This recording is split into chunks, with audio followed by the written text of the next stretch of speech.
Hey, who's this guy with the Griffey shirt joining me this morning? Hello. Of course, y'all know him. That's A Pizzle. Alex Putnam is with us. And I'm going to warn y'all right now, this is going to be a potluck episode. Deb Whitcas comes later. Alison Moran will not be able to be with us because she is still ill.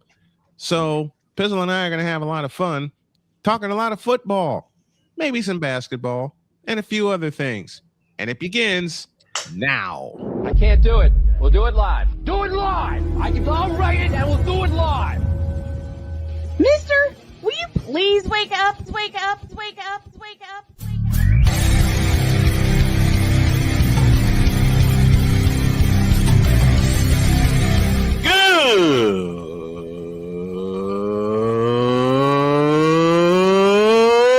Good morning. Snowman here to all you Brock Purdy and San Francisco 49er haters. Shut up! I gotta thank you, Shane. I mean, whatever happened to the games where breaking 100 points was, I don't know, unusual?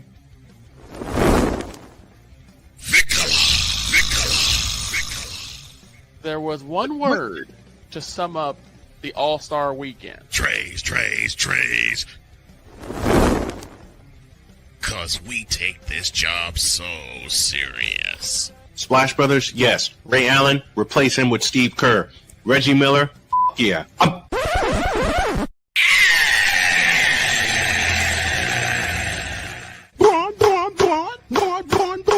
What in the all types of blue hell?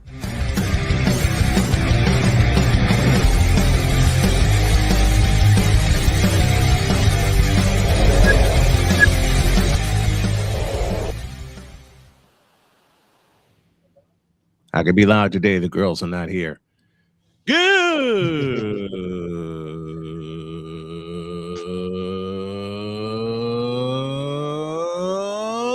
morning and welcome one and all to the fabulous, fantastic football Friday edition of Snowman in the Morning. We made it through the week. Glad y'all made it with us. This first hour is powered by Invader Coffee, fuel for the fearless. Bam. There you go. What's your flavor today, man? This is Seattle's best. Nice.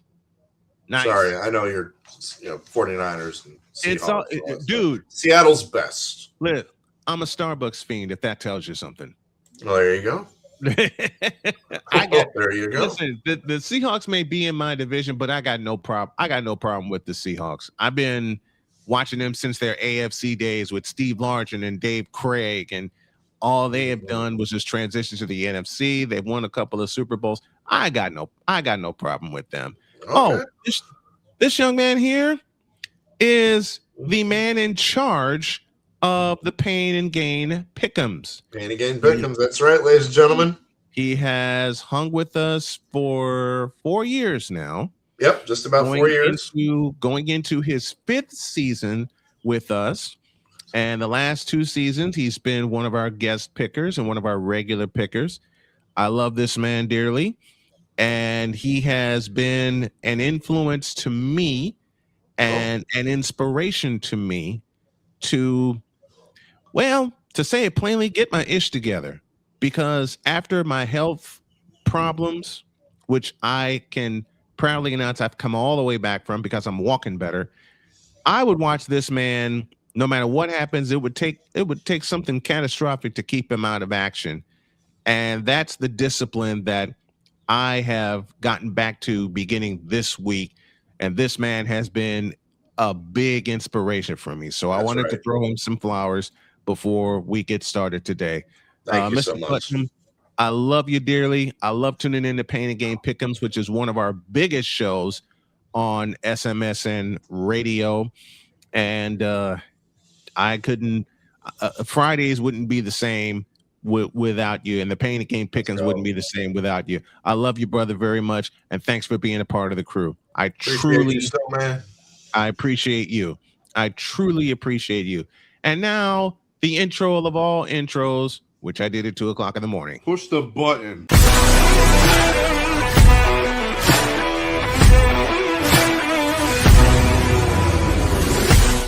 Football freaks, gridiron geeks. Bottoms up.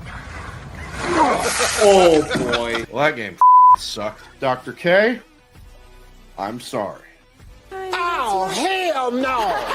Snowman, I'm sorry. Well, that game sucked. Oh, Get out my face, you thirsty bitches.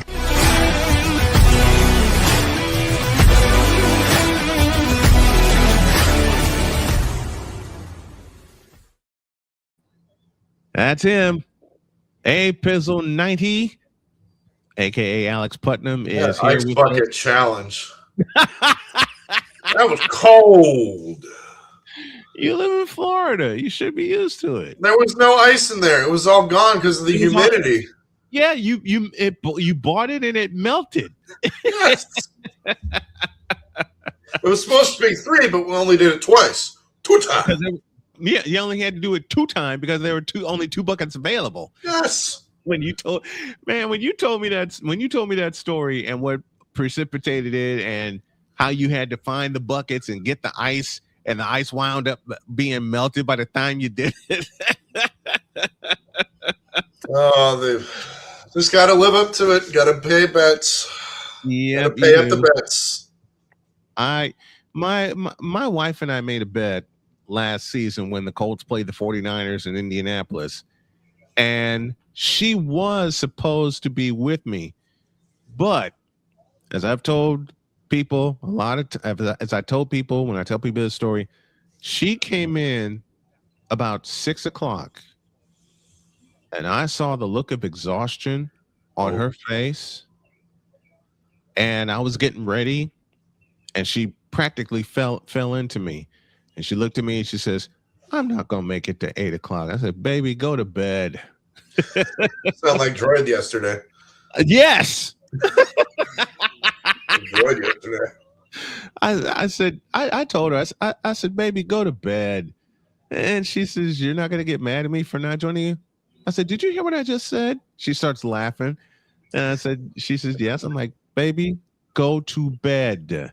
Go to sleep. Sleep. Catch them Z's. Catch them Z's. Exactly. I will take care of this game."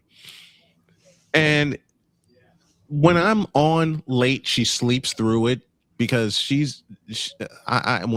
once she's asleep, she's gone. Right.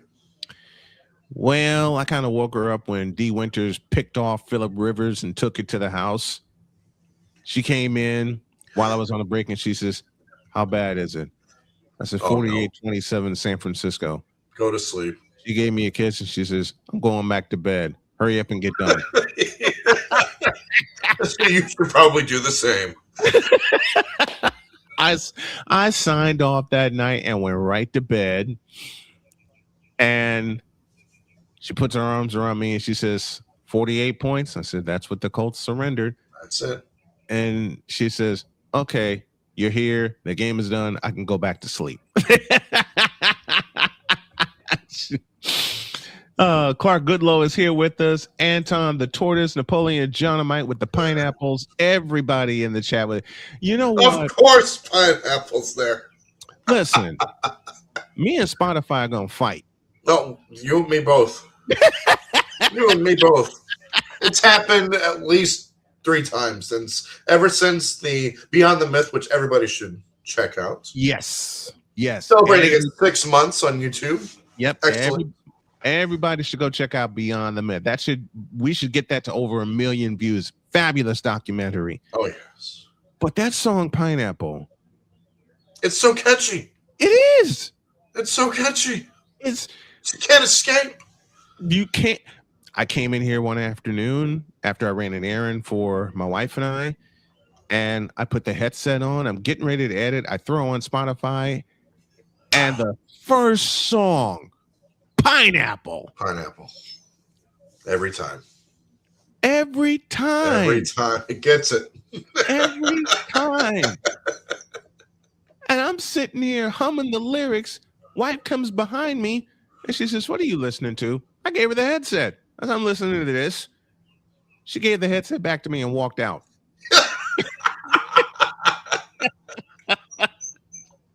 She gave the headset back to me and walked out. Takahanashi Kiara. Exactly. All right. To the NBA Thank you, we Reggie go to Rhino. start. To the NBA we go to start the day, and Oklahoma City is rolling. They're up 2-0, and they made these 2 games at home look very easy. The Lakers even had the lead for part of the game in the second quarter, and then you turn around and Oklahoma City sprints out to a lead at the half. Is it safe to say that Oklahoma City is the most complete team in the NBA right now? Yes. Definitely showing it. Yes, absolutely. And last night proved it. And they got draft picks for days. Oh, so they're going to be a force to be reckoned with for a long time. Very, very long time. Is SGA an MVP candidate? Yes. I would think so. I would think so too. Absolutely.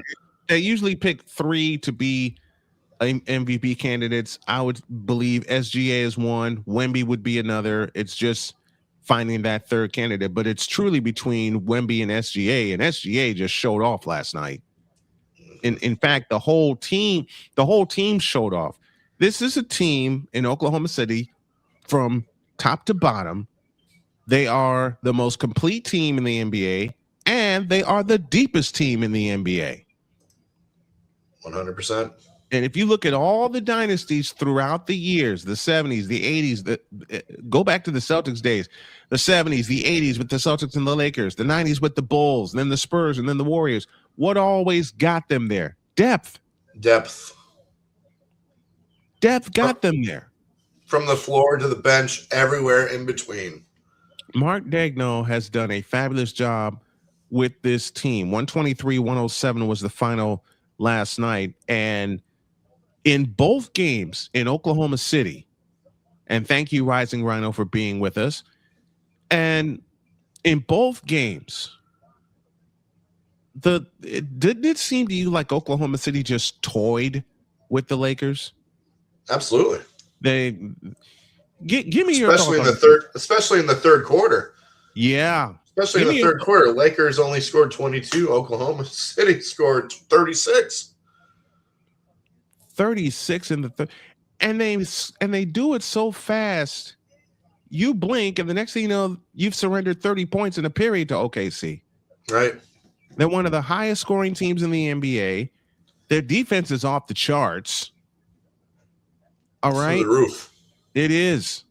It's I don't know who's going to challenge Oklahoma City for that title, because they're the deepest team right now. And like you said, and I want your thoughts on this, in that third quarter, the Lakers were creeping up the mountain, and then Oklahoma City just ran away. Give me your thoughts on that. Yeah, that's exactly what happened. Belt to ass. Mm-hmm. That's exactly what happened, especially in the third and the fourth. And the fourth quarter, the Lakers only scored 27, while the Thunder scored 32. 68 points in the second half. Mm-hmm. 68 points. Clark Goodlow said, yes, pure depth equals total team. And again, 100%. I compare it to all the dynasty teams. Depth won them those titles. He's got a point. Maybe San Antonio somewhere down the road. If San Antonio and Oklahoma City, and I said to myself, and I said to Jody, it would take a matchup like that, OKC and San Antonio, the top 2 seeds, for me to put the headset on. If OKC and San Antonio meet in the Western Conference Finals, I will put the headset on for it. That's what I think is going to happen. I think that's going to happen too, especially after the way the Spurs bounce back. Yep. I mean, they drowned Minnesota before they had a chance to get out of the pool. Absolutely.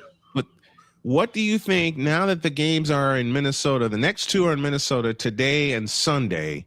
What do you think are the keys for the Spurs to really take control of this series? They need to absolutely dominate. Wemby has to be, he has to be on it. He has to be on his game 100%. Mm-hmm. And then DiVincenzo, he's most likely going to be out, I think. Yeah. So Minnesota's not going to be as deep as they were last year. Yeah, so they need to hit the gas running and don't let off. And a key player for me, aside of Wemby, is going to be De'Aaron Fox. Yes. Because in game 2, he showed what he could do with Wemby and Stephon Castle and the rest of that team. A team that a lot of people don't realize won 62 games. Mm-hmm. They won 62 games. And Minnesota surprised them in game 1 down in San Antonio. All it did was make them mad. Well, they were big mad. They were big mad. And Wemby hasn't really been Wemby in the first 2 games. Stephon Castle led them in game 2, but they had 6 players in double figures. Right. In game 2. Now, how does Wemby have to come out in game 3? And I want to look at him defensively. How does he have to come out in game 3 to like really establish himself? Ah, man. He just has to keep being himself. Keep being himself. You know a record no one looks at? 12 blocks in game 1. 12. I've never seen, even with my love for Akeem Olajuwon and David Robinson, I've never seen 12 blocks in a game. By a team, yes. By an individual, No. I had a chance a few years ago to cover a Spurs game with one of my dearest friends and Bill Schoenig, who was their radio voice for the longest time. And I had my doubts. I will say this aloud. I had my doubts about Wemby going into the season. Man, even though the Pacers won that game, Wemby made a liar out of me in a hurry. He made a liar out of you. Wemby made a liar out of me. Yeah, because I remember when he came out, you were like, this guy's going to be questionable at best. Yeah, I said that. You did. And then his rookie year happened, and it shut me up. And then Bill invited me. Told you. Yep. Yeah, I will eat that. Look. Eat a bunch of crow. Yeah. Here you go. There you go. Because I thought Wemby was not going to be all of that with all the praise that was heaped upon him. And I did watch a few complete games of him while playing in France. It didn't take him long to get used to the NBA, I'll tell you that much. No. And this kid is only going to get better. And the one thing that I thought about him, I said, if he puts on a little weight, he can really be a thoroughbred. Well, he's a thoroughbred now. Yes. Because when I went up to Cambridge Fieldhouse to do the game with Bill, Wemby gave me that shut up juice. Yes, he did. Wemby gave me that shut up juice, and I will forever take that with no problem. And now the kid's only gotten better. His 3-point shot still needs to be worked on. I still say he needs a little more upper body strength, but this kid's a thoroughbred. And now you surround him with De'Aaron Fox, Stephon Castle, and as always, a deep Spurs bench.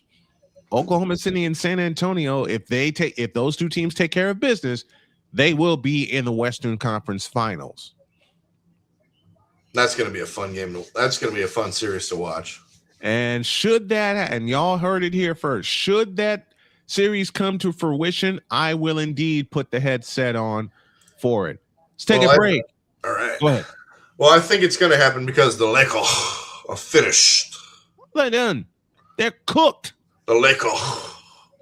I want OKC to do to the Lakers what Denver did to the Lakers 3 years ago. Yes. And that's belt to ass. Sweep them in the new form, and let's get it over with, and let's have some fun with the end of season service. We'll pause for a break right here. When we come back, we'll take a look at things in the Eastern Conference. Can Cleveland actually beat Detroit? They were for a while, and then Cade Cunningham woke up. Snowman in the morning, back in the deuce. This is Snowman in the Morning. Join Ryan McCarthy I became a Jets fan because Kermit the Frog was my favorite Muppet because he was green, and the Jets wore green. That's how I became a Jets fan. and Dustin Henry ESPN is cashing all in on let's pay a few personalities and we'll just kind of fill in the gaps. as they walk you through all of the world of sports from their perspective. The Albany Empire, it's a literal circus. No credentials required. Where, Ryan, say the tag. Where you don't need a press pass to talk sports. Every Monday at 8 p.m. Eastern, 7 p.m. Central. On YouTube and where you can find all podcasts. Oh, yes. The tradition, the pageantry, the spectacle, the history, the slut. Wait. I gotta rep my brother's stuff right. All my DMV soldiers, stand up! And welcome to the Commander's Gridiron Report. You want your commanders to be repped right? Well, D. Willie is your man. Commander's Gridiron Report. Every Tuesday at 11:05 a.m. Eastern, 10:05 a.m. Central. On the Sotoba Media YouTube channel. Music by J. Cool. Where my soldiers? Right side. Commanders. Where my soldiers? Left side. Join the transporter to Hades. Your butt and gut becomes one. Join the reformer of hooker whores. This is my daughter, Placenta Booty Johnson. Join the bronze car. Whenever you are in distress, take off your baseball cap and throw it in the air. Join your very own superhero of broadcasting, Chris Bass. So whatever color crayon they get, they palm it and do two circles, and that translates to, I can beat up black people. As he takes you through the week's paces in Baseline. Live every Saturday at 8 a.m. Eastern, 7 a.m. Central, No, Pacific Time Zone people, just stay asleep when this is on live and just catch the recording. Oh, I'm sorry. Exclusively on the Chris Bass YouTube channel.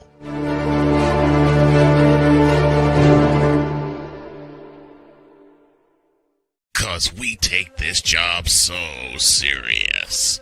I'm on Alarm Island. Give me them cocks! Okay. What in the all types of blue hell? This is Snowman in the Morning.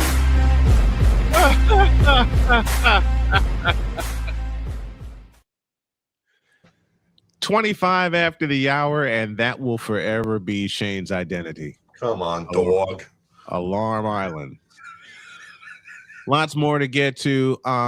Programming note, I said I would unearth the return of the Boom Shakalaka today, beginning today. I'm going to push it back to next Friday. And also, we're working on expanding to 3 hours. Oh. Yeah. So what's going to happen and we're looking at Labor Day to launch 3 hours. So here's how the Fridays are going to go. The Boom Shakalaka will end hour 2, and then Whitcas' playbook will end hour 3. Speaking of Deb Whitcas, she is going to join us at the bottom of hour 2 to talk some football. That's going to be fun. And can you believe it's going to be her 3rd season with us? Awesome. A 2-time Emmy Award winner. 2-time. Absolutely. And she told me she put this show on her resume. Wow. I know, man. That's awesome. I know, man. I know. We're getting recognition, and my goal is to take my entire crew to Los Angeles for Super Bowl 61, Radio Row. That'd be nice. That's my goal. That's my goal. And that way y'all can meet the woman who saved my life. And will forever be mine. Y'all can meet the great Dr. K. All right. Yep. All right. To the Eastern Conference we go. And who's more unstoppable, the New York Knicks or the Detroit Pistons? Pistons. It's got to be the Pistons. You know what? I said this a few days ago, and I will say it again. I don't trust New York. Oh, you don't? No. Because the last 2 years, they were right there on the precipice of climbing that mountain. Then they get smacked both times then they get smacked 2 times by the Indiana Pacers. Once in 7 games and once in 6 games. They have the red carpet laid out for them because they don't have to contend with Indiana, but they will next year because Tyrese Halliburton will be back and they're going to rebuild that team. But then I think about the defense of the Detroit Pistons, and my mind goes back to that defense they played in 1989. They're the bad boys. When they were the bad boys, absolutely. Now, did they piss me off? Yes, because they kept beating my Bulls. Of course. 3 straight years they beat the Bulls. 88-5 in the East semifinals, 89 6 games in the East finals, and 90 in 7 games in the East finals. This is that hard-nosed defense of the Detroit Pistons that I'm seeing, and Cade Cunningham is their leader. Jalen Duran has come on like a house of fire. Mm-hmm.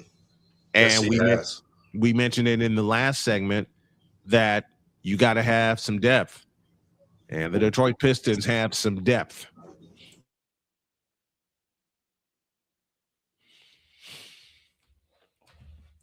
The Detroit Pistons have some depth, and yes, they do. That's going to do nothing but help them get to the East Finals and maybe the World Championship Series. Does Detroit's makeup A, remind you of the bad boys, and B, can they get all the way to the finals? Yes, and yes. Simply put, they do remind me of the bad boys 100%, and they have the firepower. They have the depth, like we were talking about. They have the depth to get to the finals, and I think the Pistons will do just that, especially when they have Cade Cunningham. Cade Cunningham is a monster. All right. Yes, he is. And he was another one that I had my doubts about, and he shut me up. Tobias Harris has been huge for them. They picked up Tobias Harris, and I think he's finally in the perfect offense. I mentioned Jalen Duren, a madman on the boards. Cunningham in the last game had 25 points, and Mr. Thompson picked up 10. Isaiah Stewart, Ronald Holland, Jalen Green, Karis LeVert, and Jenkins all off the bench. So a good 10-man rotation for the Detroit Pistons. And Cleveland had taken the lead early in the fourth quarter with a 6-0 run, and then no. And then the Detroit Pistons just shut the door and said no. For Cleveland, besides James Harden, and you know what? This is the time. Listen, this is the time, and we've talked about this for many, many years. James Harden always pulls a disappearing act when the lights are brightest. He was supposed to be, and I underline the phrase supposed to be, that final piece for the Cleveland Cavaliers to get to the World Championship for the first time since 2016. You know how many points he scored in game 2? 10.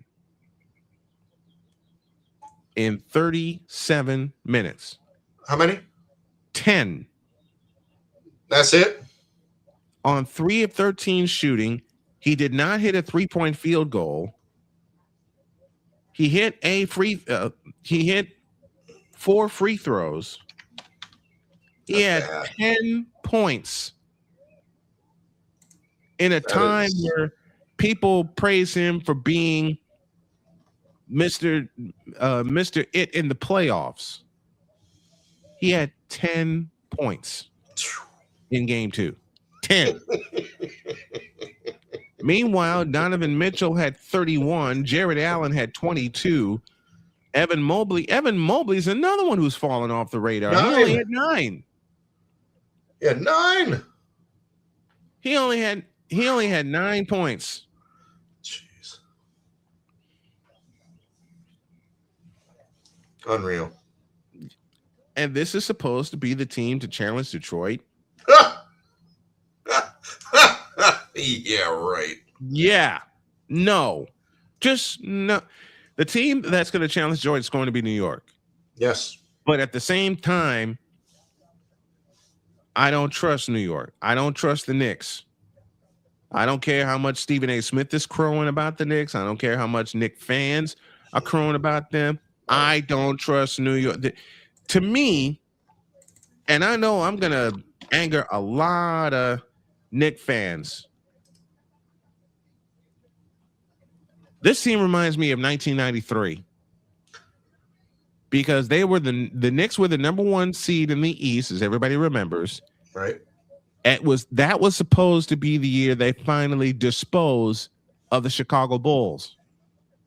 But then they go to Chicago and they lose 2. They lose game 3 on 3. Listen, if you were to tell me, and this was a headline I saw on the Chicago Sun-Times, if you were to tell me that Michael Jordan went 3 of 18 from the field and the Bulls win by 20, I'd have called you crazy. And then the next line says, shut up, it happened. Yes, it did. That was the story of the Chicago Sun-Times that Sunday. And then Memorial Day, he went completely off for 54 points. Even that series, y'all know what happened in game 5. That was the Charles Smith game. And then the Bulls close them out in game 6. I don't think this goes 6 games. No, it does not. Maybe 5, gentlemen. Maybe 5. Maybe 5. Maybe Cleveland gets 1 at home. Maybe. 5, they get a gentleman's sweep. They get a gentleman's sweep. And I'm stressing the word maybe they get 1 at home. Maybe the Cleveland gets 1 at home against Detroit. It all signs point to, and you said it earlier, my friend, all signs point to New York and Detroit in the Eastern Conference Finals. Yes. New York is not deep. They rely too much on Jalen Brunson. They rely too much on Mikal Bridges. Right. And their bench is short. Oh, who's that guy? They got OG Anunoby. Yeah. Who? Man. Let me say this about OG Anunoby. Good player, rarely shows up in big games. True. Rarely. And then you got the mysterious case of one Karl Anthony Towns, who doesn't play in the post at all. He sets a lot of screens at the top of the circle for Jalen Brunson.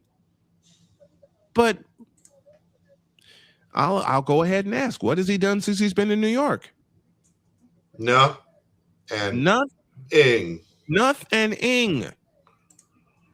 And game 1 last year in the East Finals against Indiana erased him for good. True. They erased him for good. And what makes it so sad is that he was having a great career in Minnesota. Kevin Love, I'm talking to you. And then you know what happened to Kevin Love? He got moved to Cleveland. And went and fell off a cliff. And Karl Anthony Towns is now falling off a cliff. And for that reason, and the reason that they rely on Jalen Brunson entirely too much, I don't trust the Knicks. Period. Oh, Napoleon, Napoleon, you're wrong for that. He says the Caleb Williams of the NBA. Thank you, Vicola, for that. You're wrong for that. Napoleon's at it again, folks. We'll take a break. When we come back, for once, Pizzle and I are on opposite ends of a subject. Yes, we are. The NCAA tournament is the subject. And me and Pizzle gonna fight. Oh, no. Oh, no. Me and Pizzle gonna fight in a deuce. This is Snowman in the Morning. Drew Willingham. In this case, yeah, you put the blame on Kyle Shanahan for apparently not preparing the team enough for the overtime rules, supposedly. Cole Johnson. Peyton was considered the winner, and he was the darling of all darlings for Gerald. With a special appearance by Tyrone Alizé McDummy. Ain't nobody calling me. Text delete, delete, delete, delete, delete, delete. Join these two football enthusiasts as they give you Total Football Talk. Live every Monday at 4 p.m. Eastern, 3 p.m. Central on the Sertoba Media and the Comey Media YouTube channels.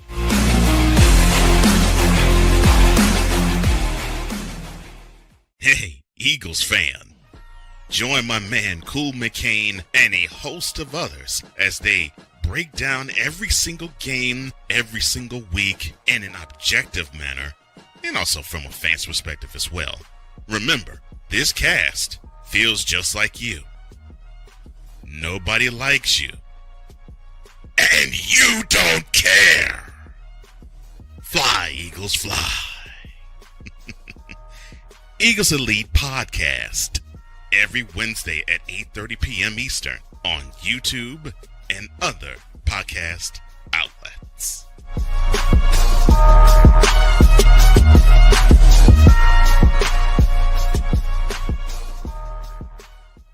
From the hills of Santa Clara to the legacy of the stick, this is where red runs deep and greatness wears gold.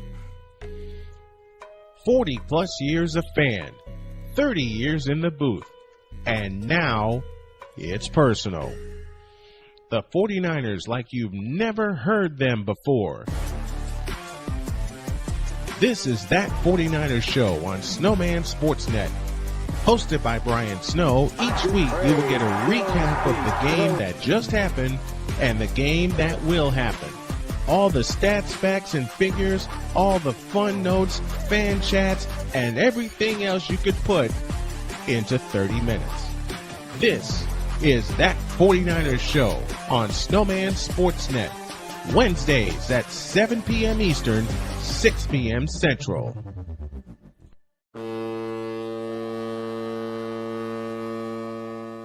Cause we take this job so serious.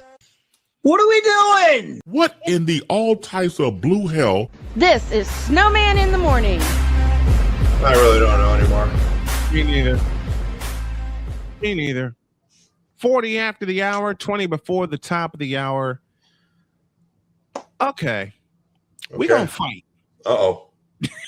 Uh-oh. Of course, I say that very, very kiddingly. Your thought, I want your complete thoughts on the NCAA tournament, men's and women's, expanding to 76 teams. I did not see the women's expanding. I thought it was just the men's.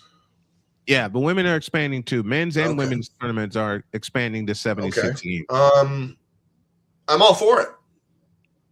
I'm all for it because a simple thing, it's called parity. Ah, okay. Some variety in college sports, you know, something different. It's just something different. So how many play-in games would there be? There would be, let's see, I believe. Would there be like 12 of them? So there's the first four, right? So that would be 2 games. There would be 12 games. So there would be 12 teams added. So that would be 6 games. 6 games. There would be 6 games. Yeah. There will be six. You know what? I'm kind of leaning that way too. Now, I've made my thoughts known. People know when the NCAA expanded from 48 to 64 teams in 1985. I questioned it, but then I watched the 85 tournament, and then Villanova pissed me off, beating my Georgetown Hoyas. They did. But that was a fabulous game, and that was a fabulous tournament. Then they expanded to 68, and the first four is crazy. Anybody who has not watched the first 4, I am going to give you the encouragement to watch the first. I love the first 4. I'm all about the 64 teams. For me, I want to look at it. I want to take a look at it. Now McCarthy's in on the fun. He joins us. This is parody, more like parody. March Madness is a shell. Well, it's more basketball. It's more basketball. Why are you complaining about more basketball? But would they be able? First of all, it's great for the bubble teams. Yeah, it would. It's great for the bubble teams to see some variety of bubble teams get in. Yes, but my question is, when would it start and when would it end? We know the network, the 4 networks that are involved. That is CBS, TBS, TNT, and True TV. That's the 4-station cluster that covers the tournament. Right. I don't know. Maybe Snowman will get a chance to cover the tournament and put the headset on for it. Because I think no, it's not Sirius XM. It's Westwood One that has the radio coverage. It's Westwood One. You know what? I think I'm gonna throw an application in. Why not? There you go. I'm throwing an application in and be one of the radio calls. If not, I'll do it here in studio. But you think parity is going? You think this is going to help the NCAA get back to where it once was to have 70 teams in? It'll help. It'll help. It's more basketball. Less complaining from the bubble teams that they didn't get in because their record was, So who was a bubble team this past year that you thought should have gotten in on their record alone? Because the record plays a big part in who gets in and who doesn't get in. Let me check here real quick. Live research, folks. Live research. What's the Birchwood Vampires with this? What's going on, my friend? Hey, Vampire Luke, what's going on? I think Miami got in, right? Yeah, Miami got in. Okay. I forget. Maybe Oklahoma? I think Oklahoma didn't make it in. Maybe. But now they're going to be. But is it great for the kids? Sure. But my concern is that the fan is going to spend more money for either TV or for travel. You know what, McCarthy? My thought is this. They were going to do it anyway. Just for the experience. What's up, Playmaker? I think the fans were going to do it anyway, just to have the experience of being at an NCAA tournament game. I think they're gonna do it anyway. And wherever the Final Four is, I know this past season was in Indianapolis, and you got your laptop open. Tell us where the 27 Final Four is. Is it in Vegas?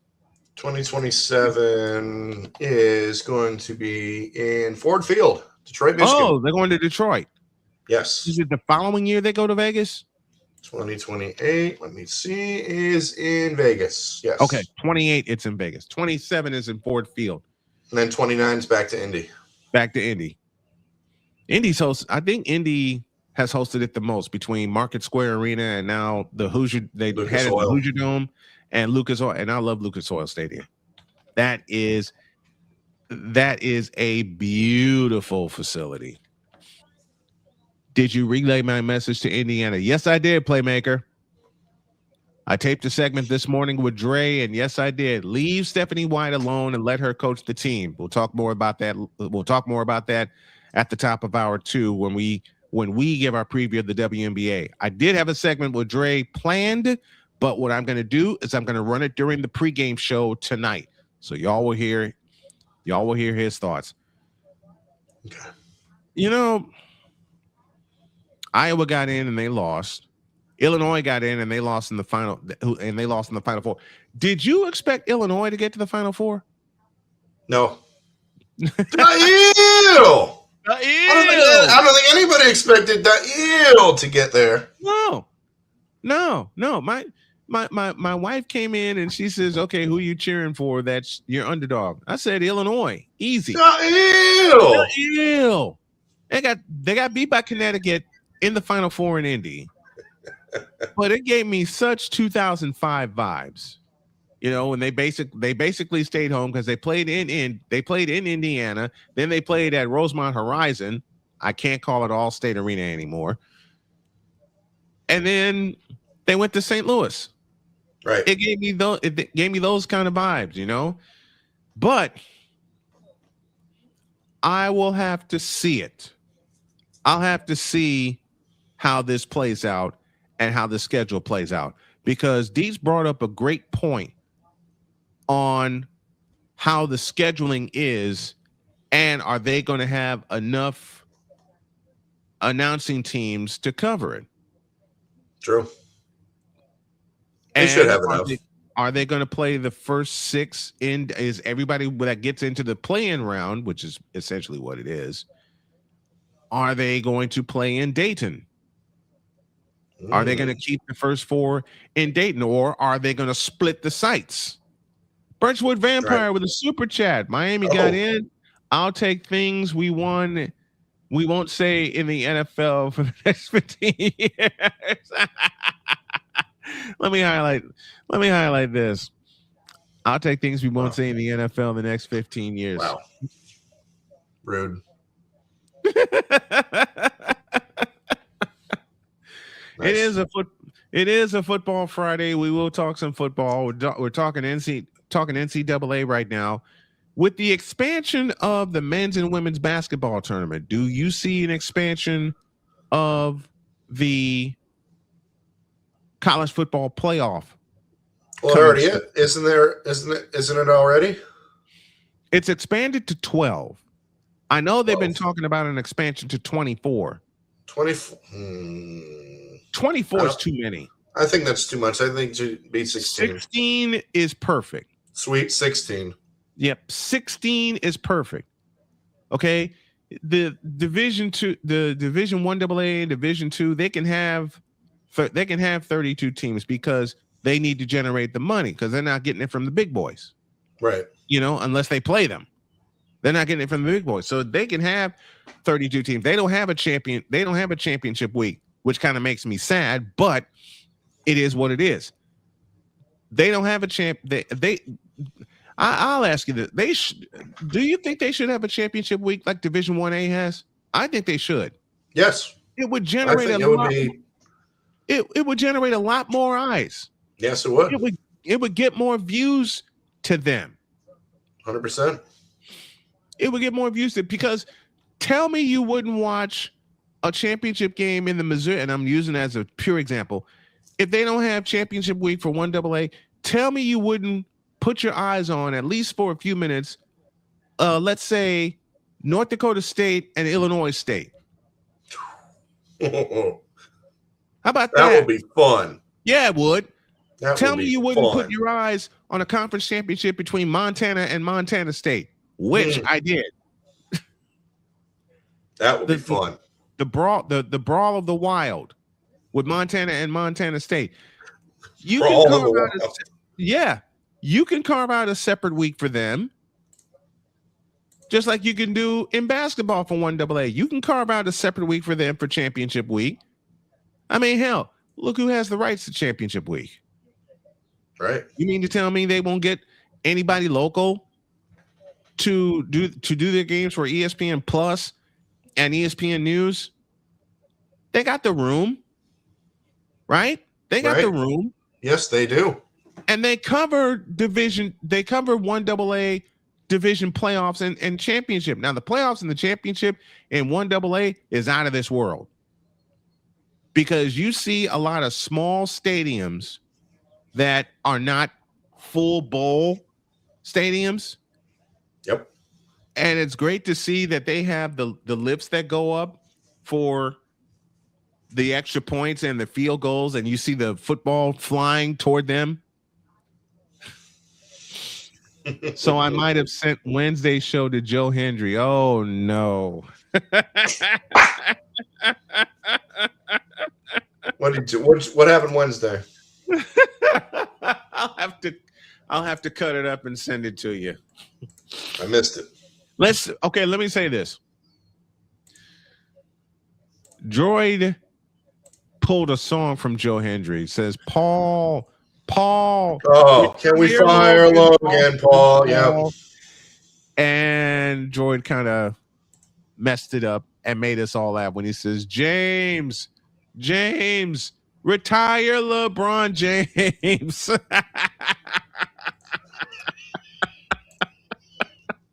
Nice. Can we fire Logan Paul? Absolutely. Logan Paul's got to go. All right. He got to go. He got to go. LeBron James got to go. Yes. And because this is a Football Friday, Aaron Rodgers got to go. Oh, poor Elsie Muscles. Oh, man. I feel so bad for him. I do too. He has to root for that all season. Oh, man. All year. And McCarthy, who's a bonehead. And Mike McCarthy. Oh, my God. Who Tiny Tim said Mike is McCarthy, a bonehead. He is. He is a bonehead, man. You got and LC Muscles, poor LC Muscles, has to root for that all season long. Oh man, we're bleeding into our football talk now. And thank you, Pizzo, for the discussion on the 76 teams. We'll be talking about that more as time goes on. That's right, Mike McCarthy, not Ryan McCarthy. Mike, yeah, that's Mike McCarthy. That's Mike McCarthy. Or what is not? He says not Ryan too. Oh gosh. All the rowdy friends are in the chat this morning. And LC, this one's for you. Y'all are going to have a horrible season coming up. Why? Because yes, Aaron, it is you. It has always been you. It always will be you forever and ever. Amen. Darkness retreat. Yep. Again, it's not the first. Come on, let's be real. It's not the first one he's had. It won't be the last one, because the last one will send him would have him riding off into the sunset. He's going to continue whatever team he's with. He's going to hold that team hostage. I mean, he did it to Green Bay 4 times. Yep. He did it to Green Bay 4 times. He's going to hold that team hostage. Then he's going to make his decision at the last minute, and then all the papers are going to come out. He did it to Pittsburgh last year. Yeah, he did it to Pittsburgh last year, and he's doing it to Pittsburgh again. He's doing it to Pittsburgh again. Mm-hmm. See, that's when I turn the tables and lock the doors before he shows up. Make up your mind. Exactly. Don't say hard. You want to play or not? Exactly. Don't set foot in here unless you want to play for the Pittsburgh Steelers. End of story. Yep. I can't stand. Hell with it. I can't stand players like that. That whole team's hostage. I agree. That think they are just the ish, and nothing can touch them. Dear Aaron Rodgers, you lost 4 playoff games to 3 different quarterbacks to my San Francisco 49ers. Let me repeat that. You, Aaron Rodgers, lost 4 games to 3 different quarterbacks for the San Francisco 49ers. You lost to a quarterback, Aaron Rodgers, in the playoffs who only threw the ball 8 times. And that, of course, was Jimmy Garoppolo. Jimmy Garbagelo. Yep. That was Jimmy Garoppolo. He only threw the ball 8 times. Why? Because the 49ers ran for almost 300 yards. Yes, they did. Raheem Mostert ran him over. Mm-hmm. When you're watching a game with your team and they're playing somebody that they're playing a team that you can't stand, what was the last game you saw where you see a team playing yours and you see one moment from the other team and you think, oh, this game's over already? Insert Buffalo Bills versus Miami Dolphins game here.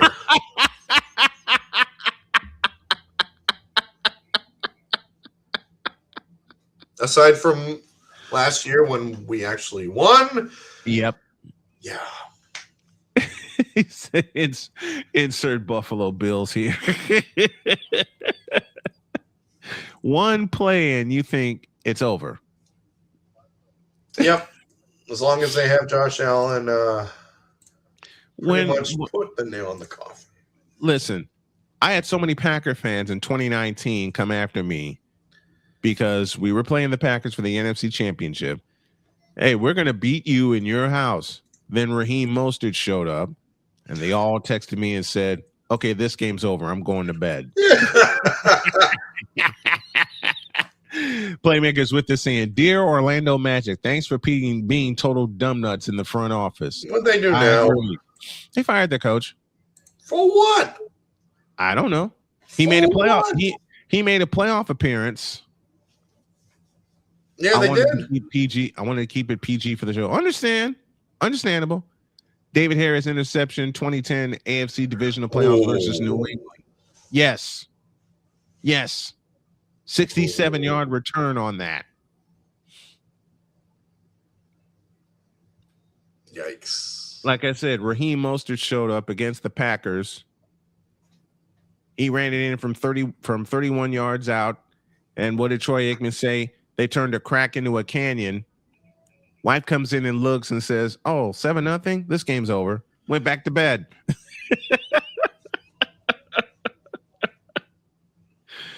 Listen, I'll give you this one before we go to break. Okay. In 2019, the Niners were playing the New Orleans Saints. Wife and I, had to work that night. We were down in North Carolina. Oh, another £5 super chat. I got a dip, but nice to drop by and say, hey, I got to message you on Discord, Pizzler, soon. Thank you, Birchwood, for both. Thank you for both of those, Birchwood. Totally appreciate that. But they were playing New Orleans in New Orleans. I'm wide awake because I'm watching the feed with the volume down on my phone. When George Kittle made his beast mode catch with 3 Saints trying to bring him down,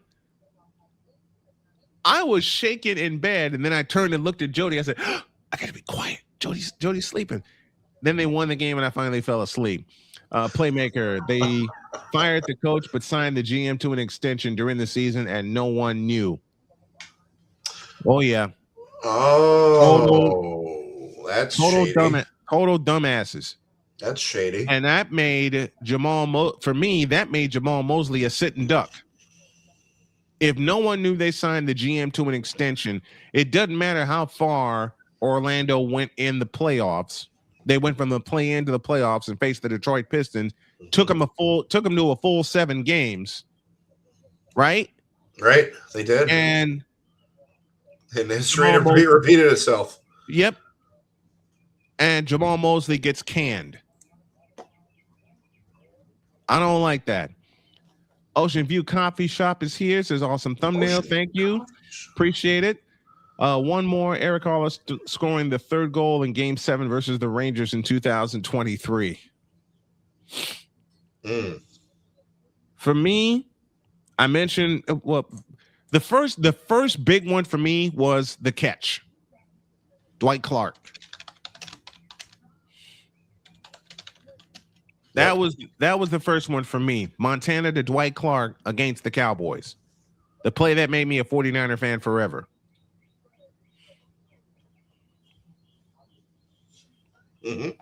That's the play that made me a 49er fan forever. All right, we got to take a break. When we come back, we'll have our station ID, and then we'll have hour 2 of Snowman in the Morning featuring Deb Whitcas. Introduce. This is Snowman in the Morning.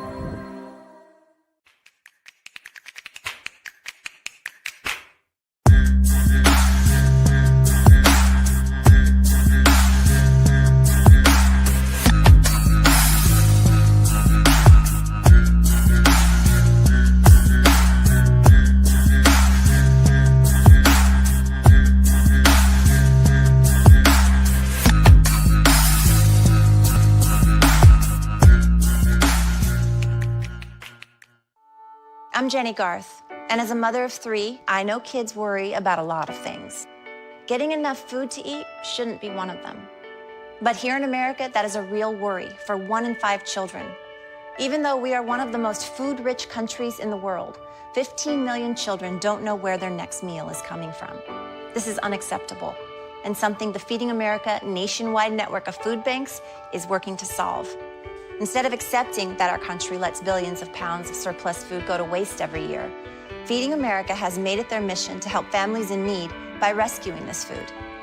Through food pantries and meal programs, the nationwide network of food banks provides more than 3 billion meals, serving virtually every community in the United States, including yours. Join me in supporting Feeding America and your local food bank by visiting feedingamerica.org. Together, we can solve hunger. Together, we're feeding America. My mother was always very familiar with her neighborhood, but one day she stopped at the stop sign for much longer than usual, and she didn't know whether she should go forward or turn, and she wasn't even really sure where she was at. It was very unsettling for her.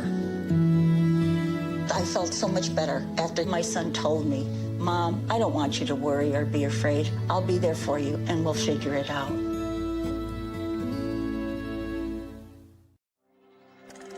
This is Snowman in the Morning. Join Ryan McCarthy. I became a Jets fan because Kurt the Frog was my favorite Muppet because he was green, and the Jets wore green. That's how I became a Jets fan. And Dustin Henry. ESPN is cashing all in on let's pay a few personalities and we'll just kind of fill in the gaps. As they walk you through all of the world of sports from their perspective. The Albany Empire, it's a literal circus. No credentials required. Where, Ryan, say the tag. Where you don't need a press pass to talk sports. Every Monday at 8 p.m. Eastern, 7 p.m. Central.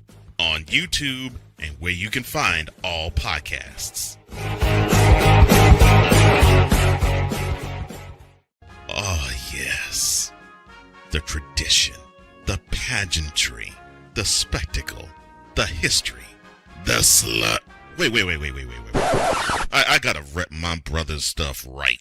All my DMV soldiers, stand up! And welcome to the Commander's Gridiron Report. You want your commanders to be repped right? Well, D. Willie is your man. Commander's Gridiron Report. Every Tuesday at 11:05 a.m. Eastern, 10:05 a.m. Central. On the Sotoba Media YouTube channel. Music by J. Cool. Where's my soldiers? Right side. Commanders. Where's my soldiers? Left side. Join the transporter to Hades. Your butt and gut becomes one. Join the reformer of hooker whores. This is my daughter, Placenta Booty Johnson. Join the bronze god. Whenever you are in distress, take off your baseball cap and throw it in the air. Join your very own superhero of broadcasting, Chris Bass. So whatever color crown they get, they palm it and do 2 circles, and that translates to, I can beat up black people. As he takes you through the week's paces in Baseline. Live every Saturday at 8 a.m. Eastern, 7 a.m. Central, No, Pacific Time Zone people, just stay asleep when this is on live and just catch the recording. Oh, I'm sorry. Exclusively on the Chris Bass YouTube channel.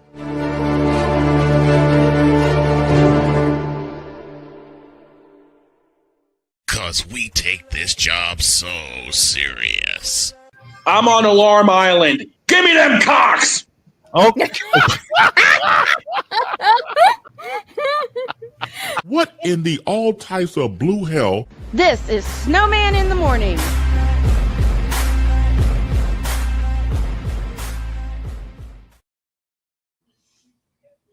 Good gracious. You're telling me. I warned him that's going to become a shirt. Yeah. I'm still working on a design for it. Alarm Island. Yep. That's all you got to say. Everybody that heard that live will recognize it. Yep. All right, Pizzle, my friend, since you are riding shotgun with me, I'm going to give you the honor of taking us to the ID. Okay. You're listening to Snowman in the Morning. You're listening to WQVZ, 1700 AM Mission Radio. You're listening to WBWS-DB, your new Chicago Sports Hub radio voice, broadcasting live in your region, across our nation, and around the world. This is Snowman Multimedia. We need to see this. Although trying to need to go to hell.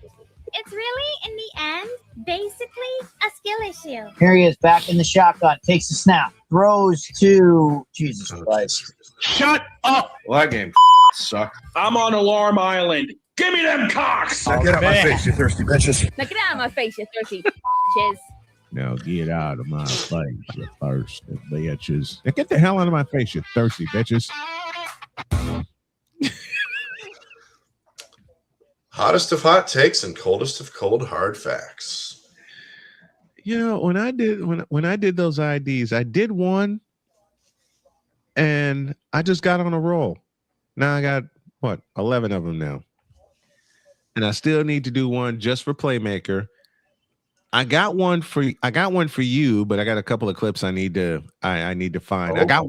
I got a couple for McCarthy as well. 11:08, 8 minutes after the hour. And Playmaker dropped Skip Bayless's GOAT list. Yes, because he's on first take right now. I'm sorry. That's all I got. Two men who ruined sports television as we know it are gracing us with their presence back together on the show that they made famous. Jeez Louise. Okay. Skip Bayless, we gonna fight. His GOAT list goes like this: 1 MJ, 2 Magic, 3 Shaq, 4 Kareem. That's bullshit. 5 Duncan, 6 Russell, 7 Kobe, 8 Bird, 9 you know who, and 10 Wilt. Come here. Where is it? Nope, it's here. Oh, dear Skip Bayless, I ain't got no time for this bullshit. Kareem at 4, really? And thank you to my friend BGS, aka the Master Teacher, for supplying that sound. LeBron, listen. Once and for all, LeBron is not in my top 10. Nope. Never has, never will be, period. Same. Now, the rest of the list, I'd switch Duncan for Larry Bird. Yes. Actually, there are 3 that can fill that spot. Larry Bird, James Worthy, and Scottie Pippen. Pippen, yes. 3 Hall of Famers. I got nothing against Tim Duncan, who was a hybrid at Wake Forest. Right. He was a hybrid at Wake Forest, and he was oh man, I love Tim Duncan. Love Tim Duncan. Look, Tim Duncan was quiet and regular and played basketball the right way. I wish the rest of the NBA would have learned from that, but that's another rant for another time. But you can Duncan, I think Duncan would make my top 10 if it weren't for the 3 forwards I mentioned. Larry Bird, Scottie Pippen, and James Worthy. And there's a whole bunch of other small forwards. Dominique Wilkins, Alex English. Yep. Adrian Dantley. Adrian Dantley. Adrian Dantley. Oh my gosh. A lot of small forwards could be on that list. I mentioned Alex English. You know who else could be on that list? Chris Mullin. Oh yeah, Chris Mullin, of course. Chris Mullin. He could be on that list. And for the wife, Reggie Miller could be on that list. Because Reggie Miller raised hell, especially when playing either the Bulls or the Knicks in the playoffs. Right. But no mention about Chris Mullin. No mention about Larry Bird, which pisses me off. Because Larry was the kind of player that you wanted to root against, but you couldn't. There are a lot of players like that. You wanted to root against him, but you couldn't. Because Napoleon. I saw it. You know what? Yeah. You know what? When I do my next ID, I'm going to have my best bloopers in there. Oh, including that one. including that one. Who else could we put in that? But that small forward position, especially in the 80s and the 90s, you had so many great small forwards. In particular in the 80s. Now, I'm going to mention a small forward that's going to make a lot of bronsexuals upset, but I don't care. Dr. J. Oh man, my first favorite player, Julius Erving. Or as Dave Zinkoff says, Julius Erving. Can't go wrong with Julius Erving. What about Dominique Wilkins? Dominique Wilkins. Elgin Baylor. Paul Pierce. Elvin Hayes. Yeah. Big E. Elvin Hayes. Here's nowadays, an underrated. Nowadays, Kawhi Leonard. Yep. But here's an underrated small forward for you that no one talks about. Bob Danridge. Played for the Washington Bullets. David Thompson. Yes. David Thompson. Buck Williams. Well, Williams is more of a power forward, but Buck Williams deserves to be in the conversation. Right.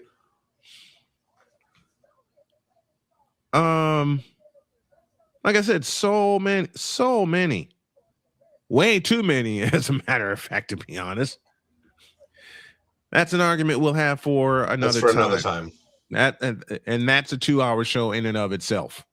Yes. Because every player on that list, save MJ and save Kareem, has a compliment. The closest compliment to MJ would be Kobe Bryant. Absolutely. Yep. Closest comp to MJ would be Kobe Bryant, but that'll be an argument we'll have next week. To football now, and here we go. I want your thoughts on how your Dolphins did in the draft. Did they fix anything up? Did they cover any holes? No, we covered a lot of holes and then some. Okay. A lot of holes and then some. Our first pick, Caden Proctor from Alabama. He's probably going to be left guard, because we're going to move Jonas Savaianea to his natural position at right guard, which is where he should have been from the beginning. Mike McDaniel, take notes. Caden Proctor, we're going to put him at left guard, and then at cornerback we got Chris Johnson from San Diego State. Really, really good. I personally would have gone with D'Angelo Pons, but unfortunately he went to the New York Jets. We got to pay him twice. Play him twice a year. You look. My wife heard that pick and she says, "I feel for D'Angelo Pons." My wife being a Indiana Hoosier graduate twice over, right? And I did this for her in your honor. My wife is a Hoosier graduate, two-time. Yep, that's right. But my favorite pick that we made in the draft is the second-round pick, the linebacker Jacob Rodriguez. This guy is going to be an absolute monster on our defense. Him and Jordan Brooks. Are you kidding me at linebacker? That's going to be insane. Underrated monster. Love that. Love that pick. Now, there was one pick I was hoping I'd have a chance to get, but San Francisco would be a chance to get, and you mocked him for there, but Miami got him first. That's Caden Proctor out of Alabama. Caden Proctor, yes, sir. This big man is Trent Williams all over again. 6'6", 352. I think this is Trent Williams all over again. The understudy of Trent Williams. He can move. We all know he can block and run over people. Yes. Right? Move him to guard, and he'll excel at guard. Because he played, left tackle? Left tackle in Alabama, yes. He played tackle in Alabama. You can move him to guard, and he'll be fine. Yes, because we already have a left tackle in Patrick Paul. So keep Paul at his natural position. Caden Proctor slides into guard. Yep. And then Aaron Brewer at center, Jonas Savaianea at right guard, and Austin Jackson, who's the only question at this point because of his injury history, and we only have him on a 1-year deal. So, but you basically have your offensive line at right you basically have your offensive line. Yes. Now, who gets the ball to lead that offense? Which quarterback gets the ball since Tua has gone to Atlanta? Well, right now, I think the obvious answer is Malik Willis.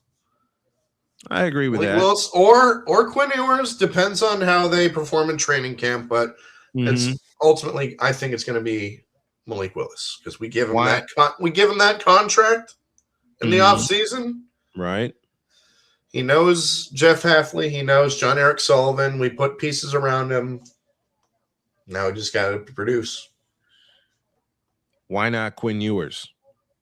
This is me being curious. Why not Quinn Ewers? It all depends on how they perform in training camp and how they do in preseason.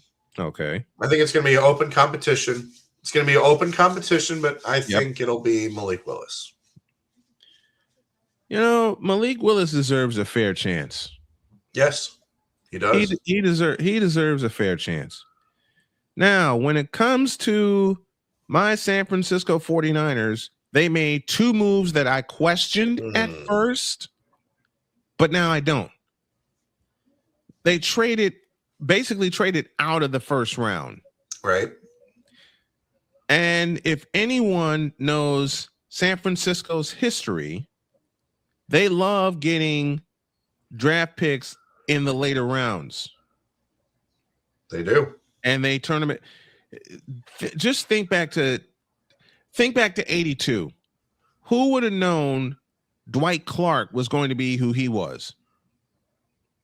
Who would have known? Matter of fact, who would have known Joe Montana was going to be who he was? And he was a third-round pick. But the pick that I like the most for San Francisco is DeJon Stribling out of Alabama, out of Ole Miss. I beg your pardon. Out of Ole Miss. I like DeJon Stribling because now, in case Pearsall doesn't stay healthy, they got to get a couple of more receivers. But now you have that deep threat you have been wanting for ages. Well, you already got that. Mike Evans. Wow. So we got two deep threats. Yeah. DeJon Stribling and Mike Evans is I think Michael, your thoughts on Mike Evans signing with San Francisco? It's weird. I thought he was going to be a Buccaneer for life. I thought so too. I thought he was going to be a Buccaneer for life, but that's just not how the card, that's what just wasn't written in the cards. So how do you think the offense for the 49ers is upgraded with Mike Evans leading the receivers? Well, obviously you got what you needed. You got the number one pick for Brock Purdy. Yeah. You got a number one receiver for Brock Purdy. You got a weapon, and that's exactly what San Francisco needed this offseason. And now they get DeJon Stribling, who brings another weapon, who was first pick of round 2, Romeo Height. They get an edge rusher out of Texas Tech. The Niners waited a bit longer to address this part, especially with the injuries we had over the course of the season. Then we get Kalen. You know what? I like they picked Kalen Black. I like the fact that they picked Kalen Black out of Indiana. You get Indiana. You get a national champion running back to spell Christian McCaffrey at times, who can basically do the same things that McCaffrey does. Yes. Kalen Black is that multi-use running back.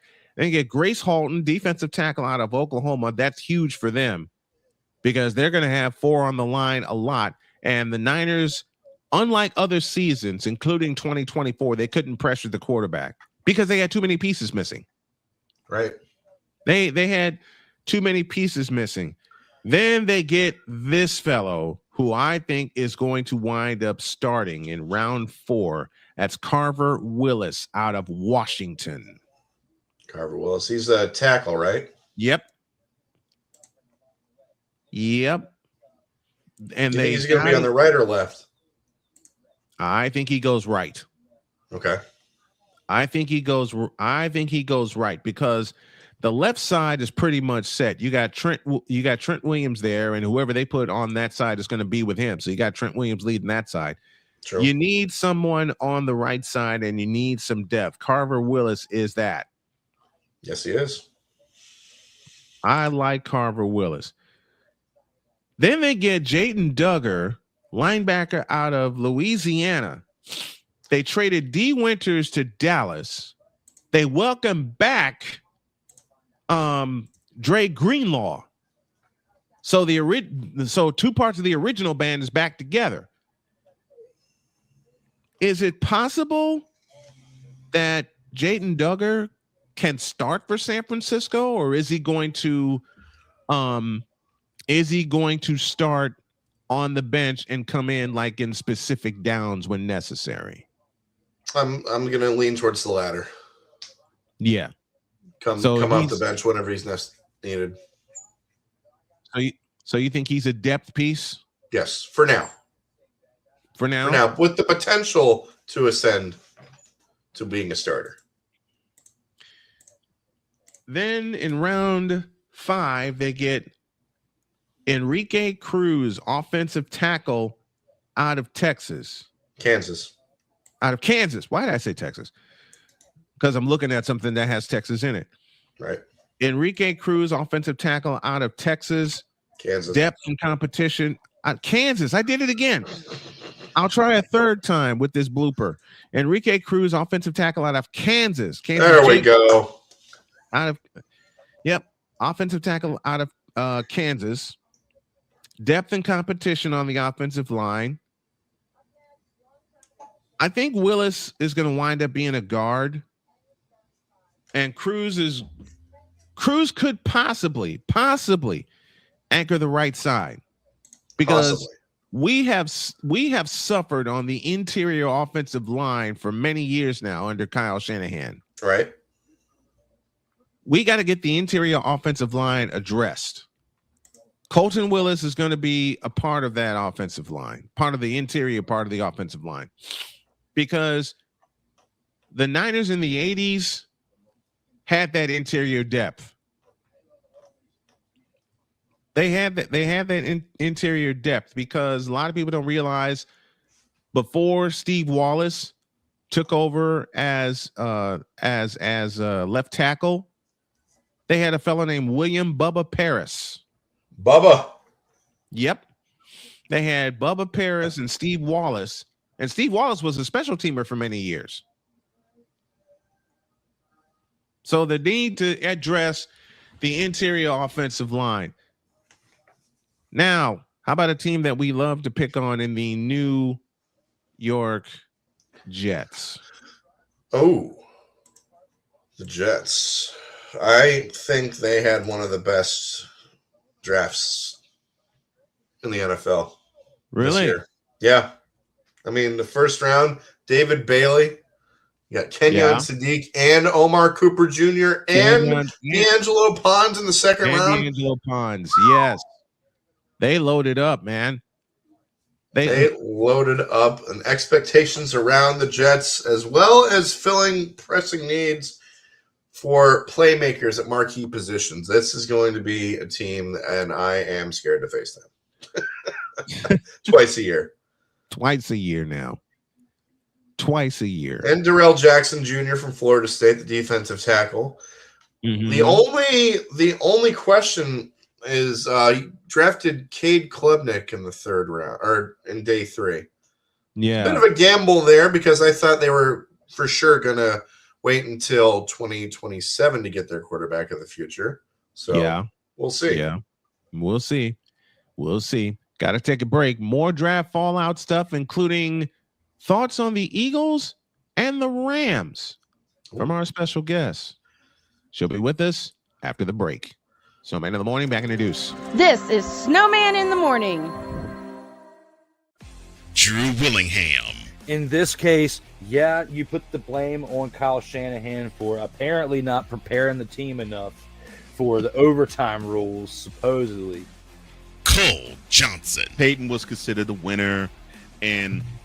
He was the darling of all darlings for Gerald. With a special appearance by Tyrone Alizé McDummy. Ain't nobody calling me. Text. Delete.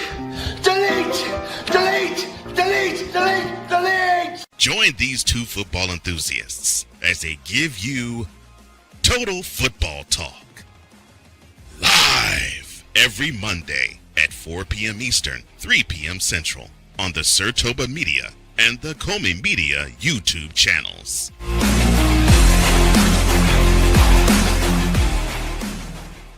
Hey, Eagles fan.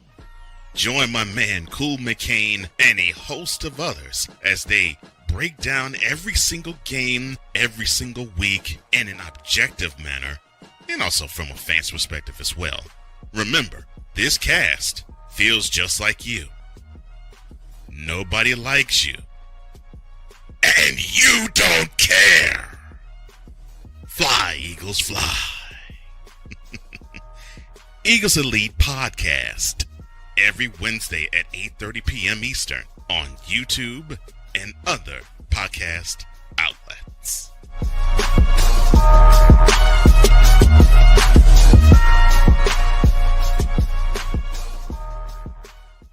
From the hills of Santa Clara to the legacy of the stick, this is where red runs deep and greatness wears gold.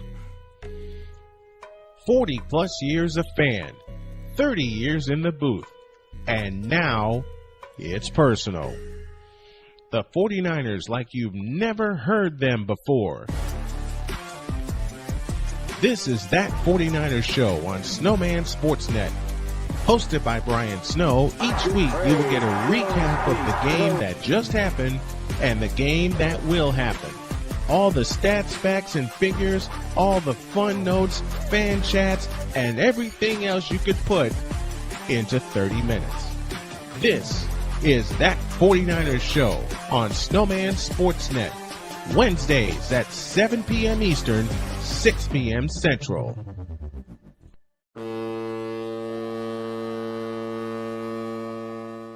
Cause we take this job so serious. What are we doing? What in the all types of blue hell? This is Snowman in the Morning. I don't know, man.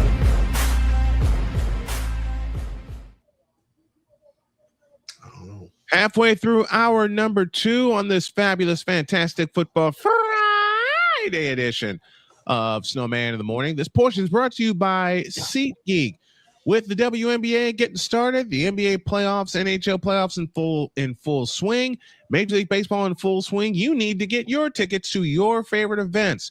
Go to SeatGeek.com, use the code Snowman to get $20 off of your first purchase. That's only through the power of SeatGeek, where fans can fan. And I've had a couple people ask me, am I going to start putting my affiliate link in the comments? Yes, I will start doing that on Monday. I keep forgetting to do it. It's my fault. I'd write the show out and then I'd forget to put the links in the comments. I'll do that starting Monday. Now, since it is a football Friday, there's a certain 2-time Emmy Award winner that needs to join us.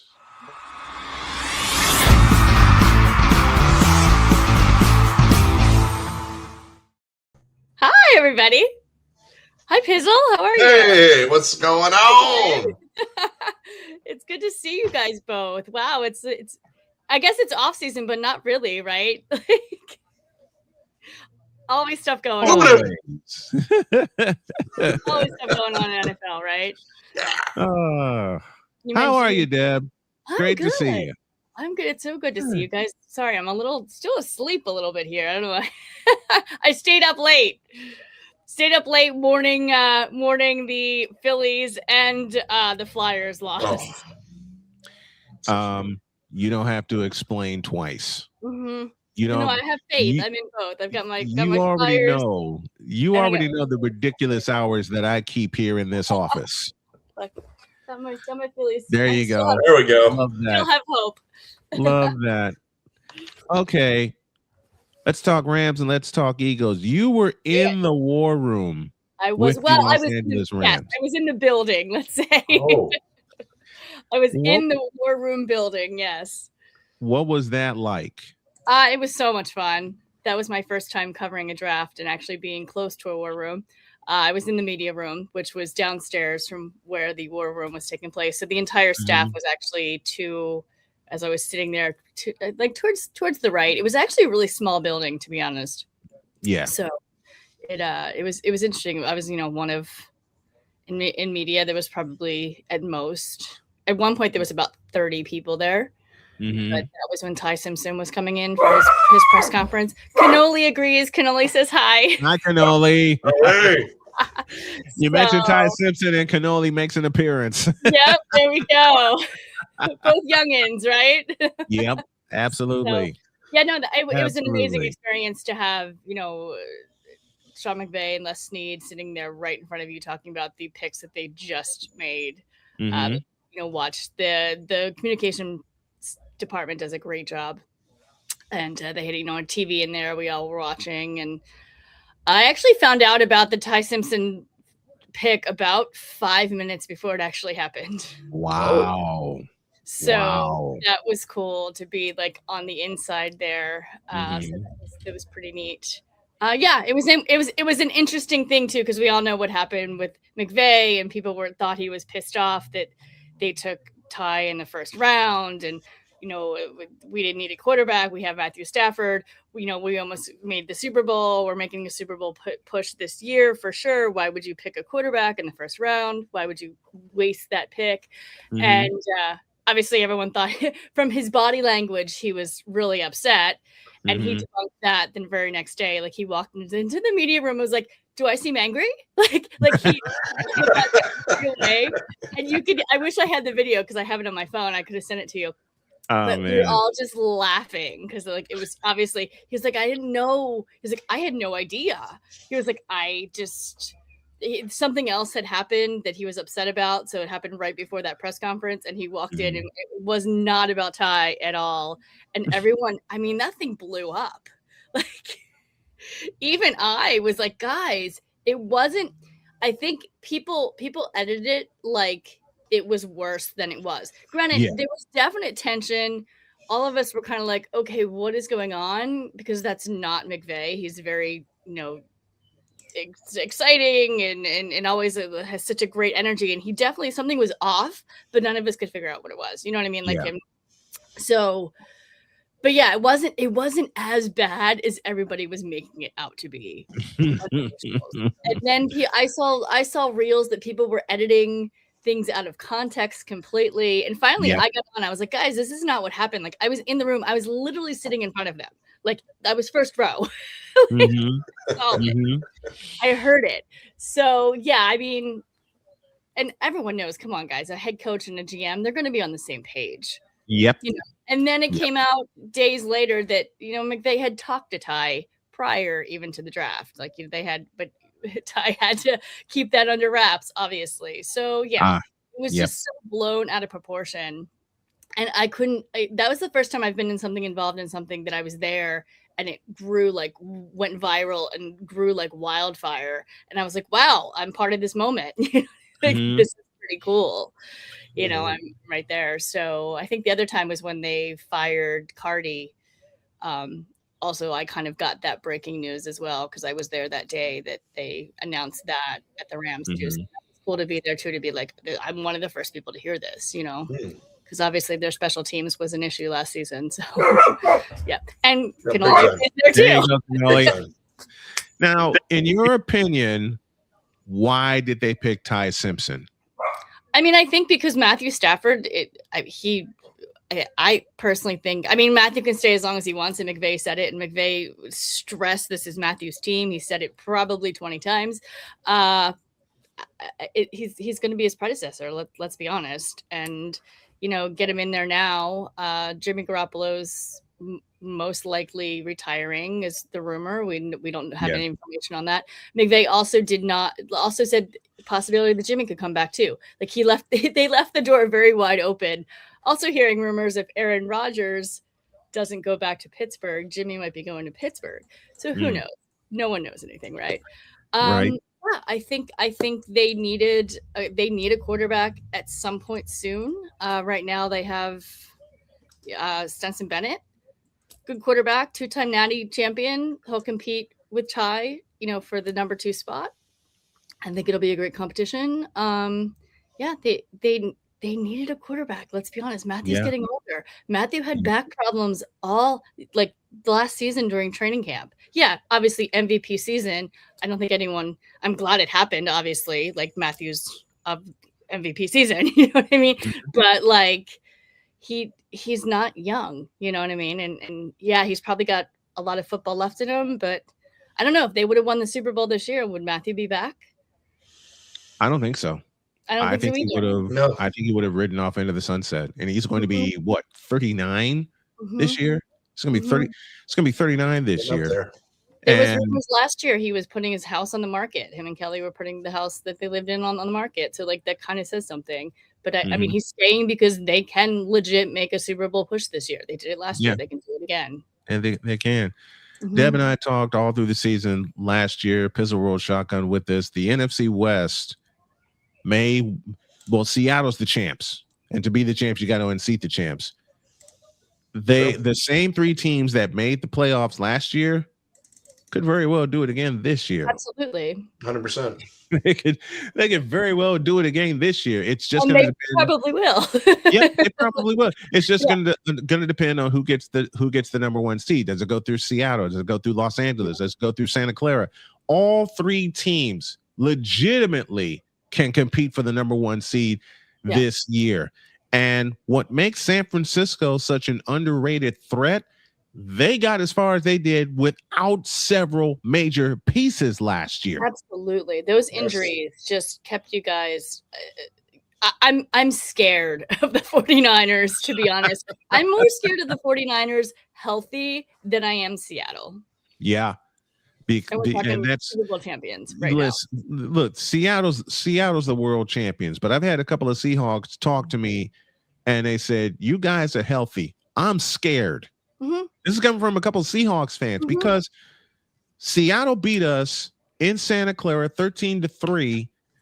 McCaffrey had a key fumble in that game, but there were several pieces missing, including I believe Trent Williams was missing in that game, and we just couldn't get our offense going. But the fact, and I'm not glazing here, I'm just looking at the facts. The fact that San Francisco, with all the injuries to Fred Warner, Nick Bosa, George Kittle, Brock Purdy was out for a while, Ricky Pearsall was out for a while, and they still go 12-5. It was just insane. And I remember that one phone call. I was like, who are they? Who is McCaffrey? This guy is not human. He just carried the entire team. It was like, there's no way. There's no way they're going to win. And I was like, I'm sorry, Snowman. When we did picks for week 7, that's when Atlanta played San Francisco on Sunday Night Football. And you picked Atlanta. You had every reason to pick Atlanta. We had just lost Fred Warner for the season. Bosa was already gone. And you asked the question, can McCaffrey carry this team? Then you got your answer with a 200-yard game. I did. And she immediately texted me and said, who is this guy? I did. I 500% did. She immediately. By the way, did you see the footage of McCaffrey with his daughter in the pool? Yes. Oh my God. So amazing. Hey, look, I'm a girl dad. Yep. So that made me smile. But she texted me immediately after the Atlanta game, and I could just see the anger pouring out of her face going, who is this guy? I mean, we've known who McCaffrey is for a while, but yeah.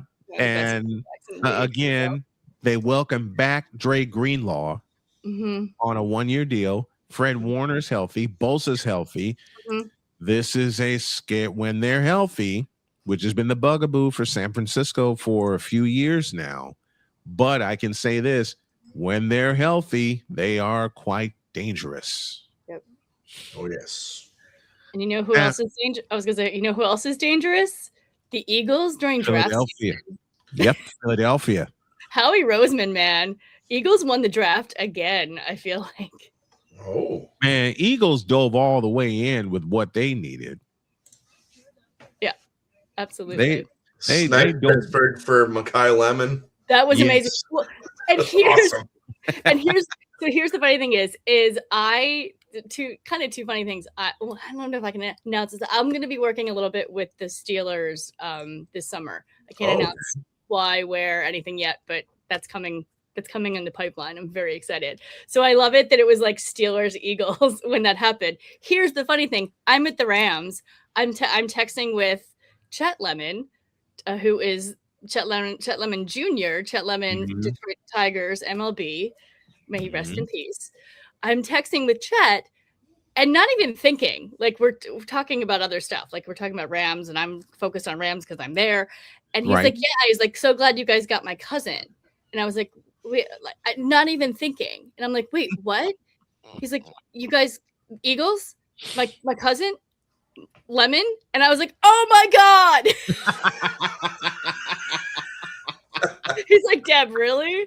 I was like, wait, Makai, and he literally sends me a picture, like 3 pictures of him and Makai Lemon like together. I was like, okay, I will be home this summer. You know, I'm doing an interview with him, right?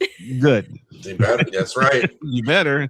It was really funny, but I was like, oh, not even put 2 and 2 together. Like his family, obviously, you know, has a very, very athletic family. That Lemon name, you know. So yeah, I was very excited that. Because we all thought Lemon was going to go to the Rams. Like that was the pick. That was the number 1 pick. And when Ty Simpson was announced, we're all like, what? Like you were going to pick the USC guy. You were going to pick the LA guy who's an amazing wide receiver. Like you're going to pick a wide receiver, right? And then, yeah, and then it didn't happen. And then Lemon went to the Eagles, which I'm very happy about. And it actually took a while for the Rams to pick a wide receiver. They went round 6, number 197 with CJ Daniels, who I'm very excited about. But we and even who was it? It was Nate. Nate Atkins on The Athletic. He actually asked in the press conference, like to Les and to McVay, like, when are we going to see a wide receiver here? Because they went, you know, they did Ty, and then they drafted Max Clare, tight end. And then they went OT after that with Keegan Trost. And then finally, on the last day, we saw a wide receiver. And everybody was expecting that on the first pick. So, yeah. With San Francisco, they traded out of the first round because all the picks they wanted were already gone. They were looking at Kalen. They were definitely looking at Kalen Proctor, which Pizzle had him drafted by San Francisco in his mock draft. Proctor was gone. There was another tackle that I was looking at. He was gone. So they traded the pick out of the first round, and then they snatched Dejon Stribling out of Ole Miss to start the second round. So they get Mike Evans on a 3-year deal. Pearsall's healthy, and now you get this guy in Dejon Stribling. What? Is it Christmas in Santa Clara again for San Francisco? I mean, and Pizzle, you mentioned it. Droid's here. We'll bring him in a minute with his thoughts. Brock Purdy gets Mike Evans for a couple of years to play with, and then you get the most likely the third down replacement for Juwan Jennings, who's now in Minnesota. God bless you, Juwan Jennings. Then you get Dejon Stribling, who can be that third down receiver. If you watched the playoff this past year, besides the running back, who'd they trust? Who did Trinidad Chambliss trust on third down? Dejon Stribling. And he can run. He can absolutely run. Yeah, San Fran's going to be a force. They're going to be so dangerous. Here's the droid who wants to send some congratulations to Deb. Droid, go ahead. Hey, how are y'all doing this morning? Sorry, I was a little late. I kind of slept through all 4 of my alarms. I did too. I had an alarm set for when the show started. I had an alarm set for halftime for period 1. I had an alarm set for actual halftime, and then I woke up on the halftime alarm for the second hour. Listen, but it is okay. It is okay because Droid was here when this happened last year.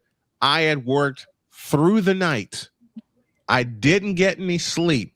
Jody came in here and said, "Please, you gotta come to bed." And I said, "I'll be in bed." I never went to bed. Next day, Jody's up. She gets going. She goes to work, but she listens through her headset and keeps us tuned in. I was 20 minutes away from pushing the button to start the show, and I made a very critical mistake. I leaned back in this chair, and I was a goner. Yep, that was your signature move. You kicked your feet up, leaned back in the chair, and I was a goner. I was gone. Everybody, the entire crew called me, wondering if I was okay. Like, yeah, I'm fine. I fell asleep. I finally crashed. But Droid wants to send some congratulations. Droid, go ahead.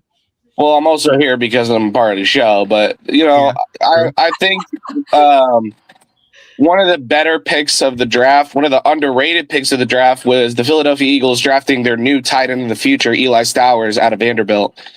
I've been watching Vanderbilt all for a couple years now, since Pavia got there. I like Stowers. Yeah. And Stowers is one heck of an athlete. He's not somebody you could just write off. Like you can't write Eli Stowers off just because of that pure athleticism that he has. So when you look at top tight ends in the draft, Eli Stowers is not everybody's first pick, but definitely one of the better tight ends. And the fact the Eagles got him makes me angry because now I have to face them. But also it makes me happy because he went to a good organization instead of the Dallas Cowboys. So agreed. Well, and Dallas Goedert. Agreed. He's on 1 year, so it's time to. And you know something, a lot of people doubted me when I said Dallas Goedert would get drafted out of South Dakota State. I had my eyes on him at South Dakota State, and then he gets drafted. Not only does he get drafted, he gets drafted by the Philadelphia Eagles. I was, they're going to use him. He's going to be dangerous. Yep. Well, just like Wemby gave me the shut up juice, Dallas Goedert has given people that have doubted him the shut up juice. But they do need a backup tight end. Yes, they do need a backup tight end because Eli Stowers is easily one of the better in that category, especially. Just watch the tape, man. I mean, that's all you really got to say about Eli Stowers. Just watch the tape. He's a very dominant guy. He doesn't. I mean, he had Diego Pavia, Mr. Undrafted, throwing to him. I mean, you can't really do a lot with a man that can barely see over his offensive line, let alone see you. So the fact he was still making catches, getting the yards, getting the stats with Mr. 5'2" at quarterback, I mean, it's really, really impressive. And I congratulate the Eagles on one of the best picks of the draft, honestly. Eli Stowers is a beast at tight end. He's a beast. People said it was an F pick, and I don't know why. What?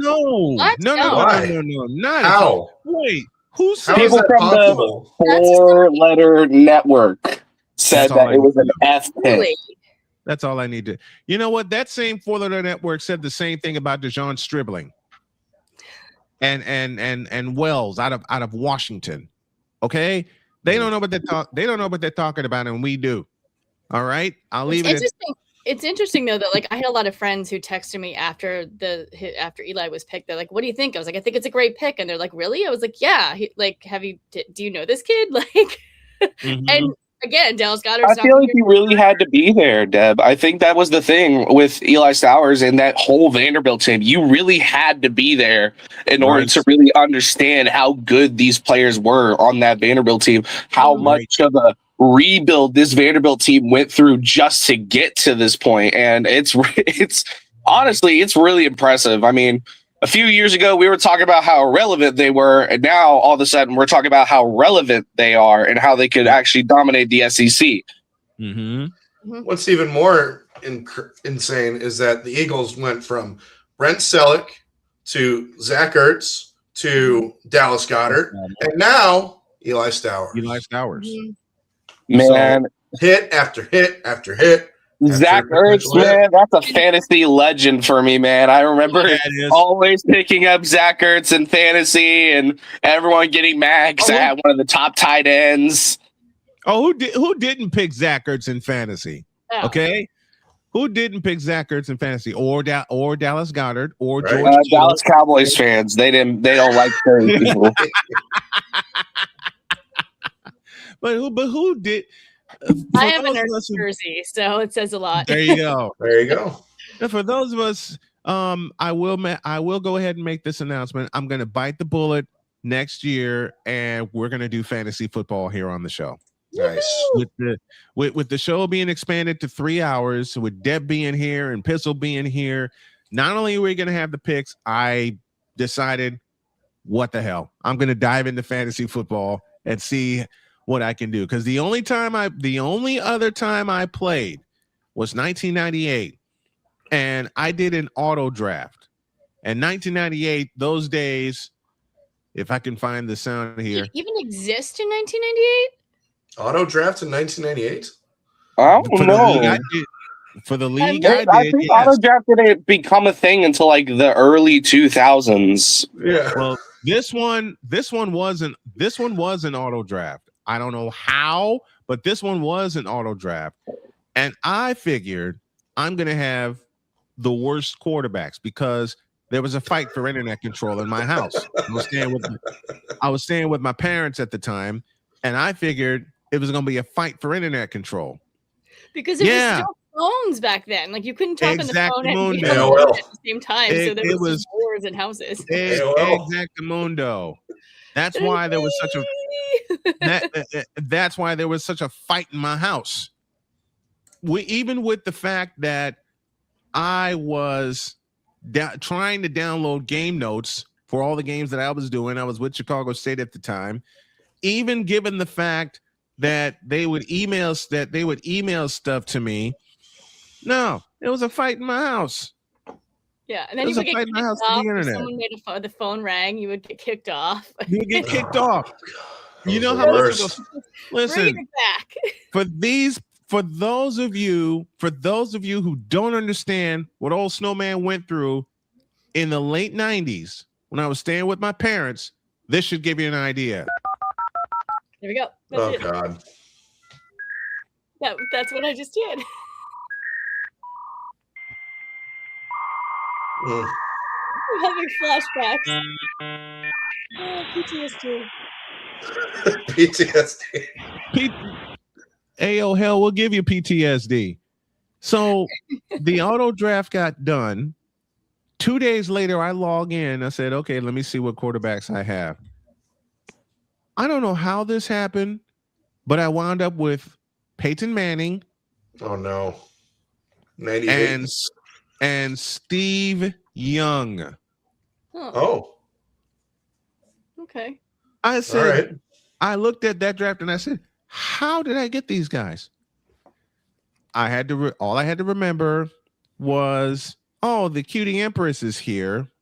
I just saw Jen. I just saw your chat. Jen. Cute. I had to remember which team had the off week, and then there was a week that they played each other at Candlestick Park, and I had to flip a coin. I went with Steve Young. He basically won me that league. You won? I won. I don't know how, but do you know how often people win when they auto draft? It's like that was the luckiest draft. I took my title and went home. The fantasy league I do is with my gym. These people care more about Trader Joe's bags than they do football. They know nothing. And somehow I lose. You know what? It's like the March Madness brackets. You'll have like a little March Madness bracket pool, and then the person that knows nothing about college basketball ends up winning the whole thing. They know nothing. Like they can't even name players on the team. They just auto drafted and then they just let it go. And meanwhile, I actually know what I'm talking about, and I'm like, I come in like 12th. Like, right? it's not fair. And But Genevieve also is a perfect example because we included her in on the picks this past year, as you know, and she'll be back again. She says, I don't know nothing about football, which is a lie. Yeah. Because and I mean this very playfully, Jen. And I always say it, and I always mean it very playfully. She says, I don't know anything about football, which is a lie because she whooped our ass in the picks this past year. My beautiful wife said basically, well, she's a Colts fan, but she walked in and she heard me say that, and she just goes, I don't know anything about football either. I turned and looked at her and I said, that's a lie. And she says, yeah, I live with a sports commentator. How can I not know stuff about football? Yeah. So there will be a couple of streams where Jody will join me. We're coordinating everything. We're coordinating everything. Go, Jody. Last time Jody was with me was Super Bowl 59 featuring your Eagles. Yep. Beating up Droid's Kansas City Chiefs. Shut up.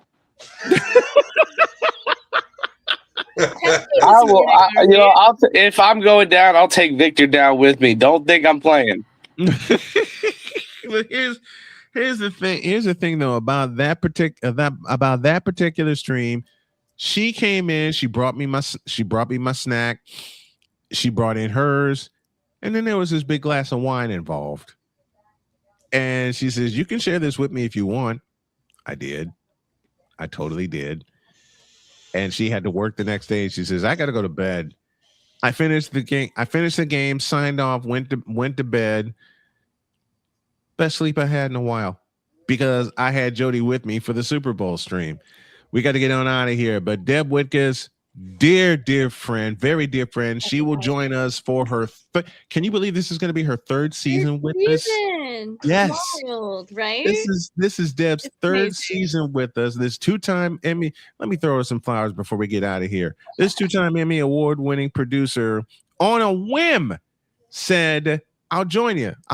She said, I'll join you for an interview. One interview became 2 interviews, and 2 interviews became a weekly appearance. And then she's here with us for the picks also, not just to talk football, but she makes picks with us. This is going to be her 3rd season with us, which is wild. And I am hoping that you host a Super Bowl party and Jody and I and the bunch will be there on Radio Row and with you to celebrate SoFi State. The Blonde Blitz is going on its 4th season coming up. Can you believe that? Can you believe that? And I've been an often guest on the Blonde Blitz. I appreciate you. I've also stepped in as producer. But Deb, we love you. You're a godsend to us. And happy 3rd season with the crew. We love you very much. Thanks for letting me be here. I have a blast with you guys every week. It's so much fun. Deb Whitcas, everybody. Thank you. See you soon.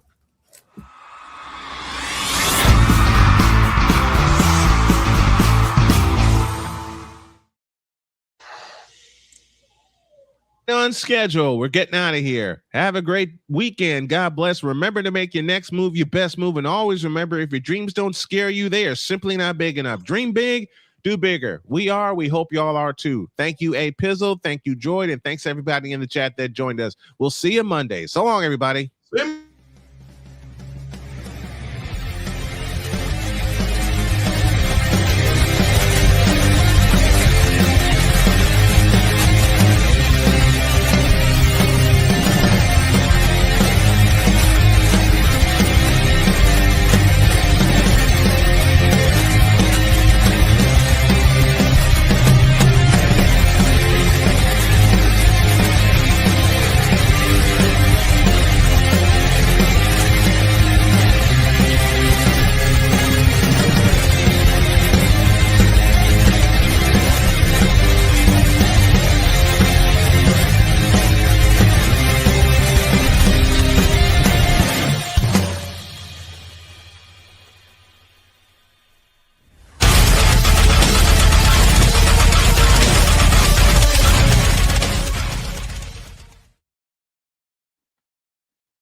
Alarms, please. We're out of here. See you Monday.